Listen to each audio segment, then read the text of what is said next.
Hello again, my little conscripts, and welcome to another Mordian Glory video. In today's episode, we shall be casting our ever-critical eye over another 10th edition Imperial Guard datasheet. This time, we are going to be taking a look at Usurla Creed. This video is part of my re-review series. A lot has changed since the Guard 10th edition codex has come out, and Usurla Creed has been severely affected by those changes. We're going to be doing a full re-review of the unit, and at the end, we will be giving it a thumbs up or a thumbs down on whether I recommend you include her in your army lists. So without further ado, let's fix bayonets and charge right into this thing. Attention conscripts, the Mordian Glory channel is sponsored by Element Games. Element Games is a third-party retailer who stocks all of your favourite tabletop war games. They've got Warhammer 40k, Bolt Action, Age of Sigmar, Old World and much more. And Element Games offers a 15 to 25% discount on nearly all of their products. And the best bit is, Element Games has given me a special code, TIM3921, to share with you guys, which will earn you double store credit on any purchases, saving you even more money.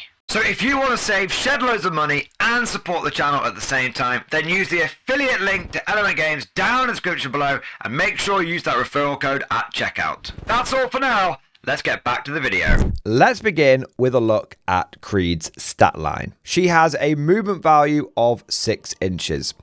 This is perfectly okay because bear in mind that she is infantry, so she will be able to go through walls, and there are a lot of L-shaped ruins in Warhammer 40k 10th edition.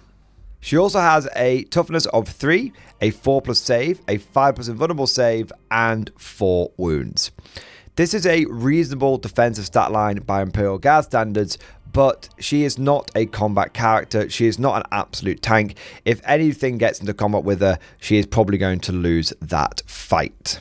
Finally, we've got leadership of 7+ and objective control of 1. Typical for a guard character. However, it is important to note that Creed's stat line is essentially useless. This might sound overly harsh, but the reality of the situation is that guard characters are not combat characters. They are not tanky characters. They are not, by themselves, forces of nature, destructive elementals of war. Instead, they are force multipliers. A guard character should never be judged on its stat line or on its ability to do damage. Instead, you should always judge guard characters through the lens of how good are they at supporting the rest of my army? How good are they at being a force multiplier? Now, for the sake of completeness, I will briefly cover Creed's weapons and war gear, but the main meat and potatoes of this video are going to be when we get to her abilities and what she can lead. Creed is an epic hero, so she comes with a fixed loadout. She has Duty and Vengeance, those are the 2 pistols there, and she also has a power weapon. The power weapon is a standard power weapon profile. 4 attacks, weapon skill 3+, strength 4, AP 2, damage 1. Duty and Vengeance are slightly more interesting. There are actually 4 shots at ballistic skill 3+, strength 5, AP 1, AP 2, damage 1. Between her 4 melee attacks and her 4 shooting attacks, she has a fair volume of output, but at best it can be considered chip damage. Let us move on to her abilities, and this is where she really starts to shine. First off, Creed can join 2 different units, Cadian Shock Troops or Kazakin. Realistically, she's going to join Cadian Shock Troops every single time.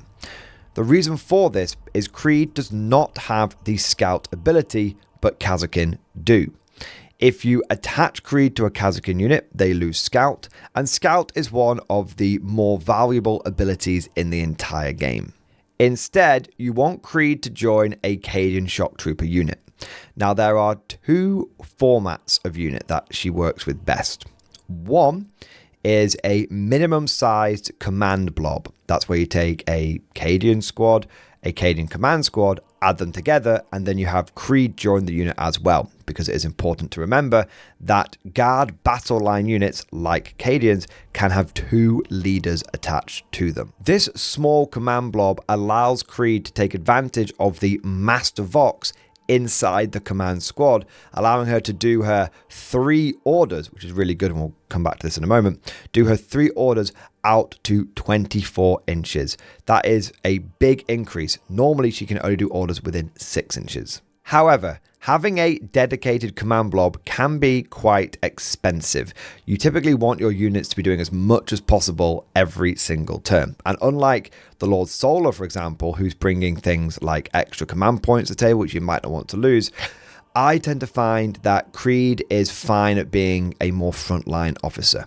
And so what I tend to do is I take a platoon I would already be taking, and then I turn it into a command blob by putting a command squad and Creed into it, ending up with a big chunky platoon of Cadians, which can do 4 orders thanks to the command squad and Creed. I try not necessarily to have that as a front line unit, but maybe as a second wave. So it's sort of ordering the ship munchers that are going first. Then when they all die, but the enemy's weakened, around turn 3, turn 4, turn 5, the Creed blob comes out and ends up securing the goal, whether that be securing that primary or doing some secondary or just delivering a killing blow to an enemy unit that's in the mid-board.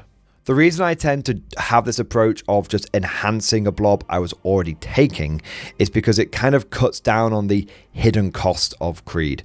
I wanted to take someone that would be ordering things anyway. Creed's fine. I was probably going to take a command squad anyway, so that's fine. So there's no hidden cost like we have with the Lord Solar. Instead, it's just Creed, her points cost, and that's all we need to take into account for this equation. Slightly out of order, but whilst we are on the topic of Creed and orders, let's have a look at this, and then we will finish off with the abilities. Creed being able to do 3 orders is possibly the best thing about this unit and is her number 1 selling point. In the past, the only person with that volume of orders was the Lord Solar, and he was typically very busy with ordering things like tanks and super heavies.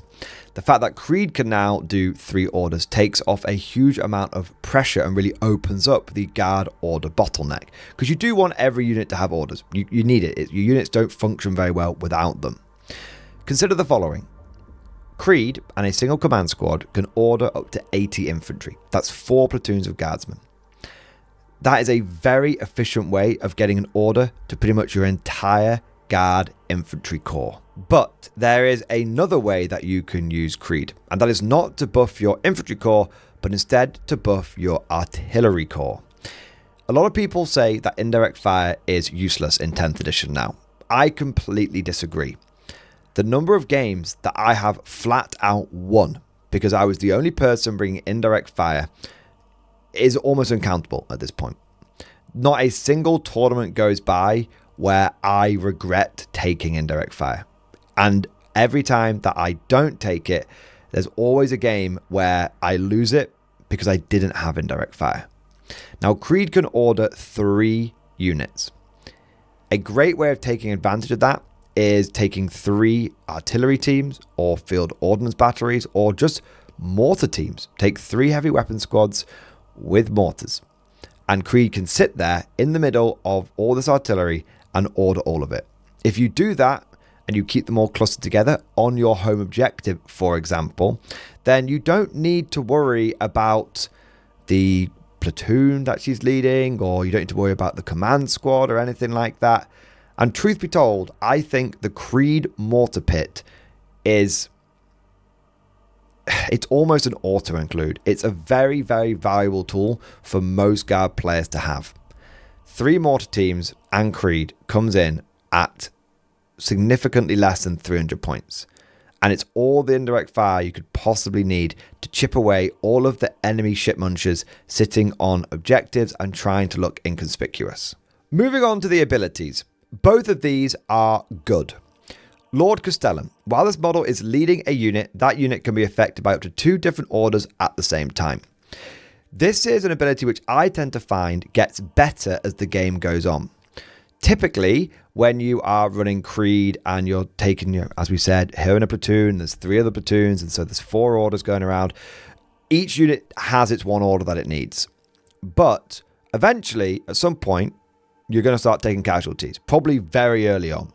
And blobs are going to start dying and getting wiped out. At some point, you're going to find the fact that you've got 4 orders available, but only 3 units that are going to want to receive them. At that point, Creed can then order her own unit twice. And then you're going to stack take aim and first rank fire, or move and take aim. Next, we have Tactical Genius. This has changed significantly than what it says on the datasheet. Instead of reducing a stratagem to 0 command points, instead you can reduce the cost of a stratagem by 1 command point for 1 friendly regiment-only unit within 12 inches of this model. In some cases, this will mean that you take a 1 command point stratagem and it becomes a 0 command point stratagem. But the go-to way of using this is to take an expensive stratagem and make it cheaper. Taking something that normally costs 2 command points and bringing it down to 1 command point. So with all of that said, what is the verdict on Creed? Well, I'm going to give her 1 thumbs up. She's not getting the double thumbs up auto include for a couple of reasons. Firstly, her base points cost is very expensive. She was nerfed up to 85 points. And guard points are at a premium right now. It is difficult to justify taking some of those more expensive characters in the force. And secondly, not every army will benefit from her. For example, whenever I run a mechanized style guard army, whether that's in a Hammer of the Emperor, mechanized or combined guard arms detachment, I don't include Creed.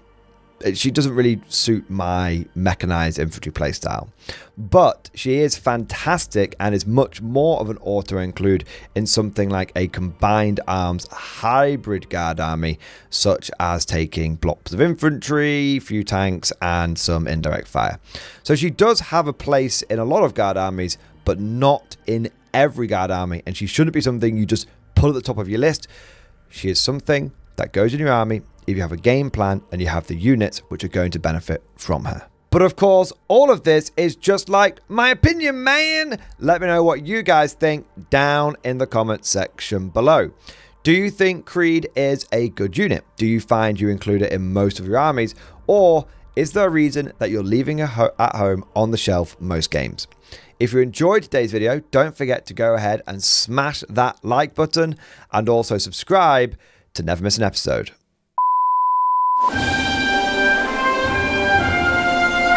Would you like to know more? If so, then please consider becoming a channel member or patron. By supporting the channel, not only will you be doing your part, but you'll also be helping me create more content for your viewing pleasure and unlocking a whole host of perks. You get everything from a badge next to your name, custom emojis, but the big one is access to the Mordian Glory Discord server, an online community with almost 2,500 active members. It's always popping off in the MG Discord. We've got channels for army lists, hobbying, tactics, stories, and even a pretty spicy meme section as well. For all you greenhorns that wanted to see the Mordian glory hole, today is your lucky day.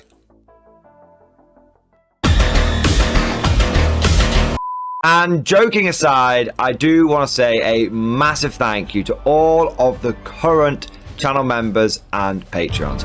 You guys are amazing, truly the lifeblood of the channel. I could not do Mordian Glory full time without the incredible and generous support of my members, so thank you guys so much.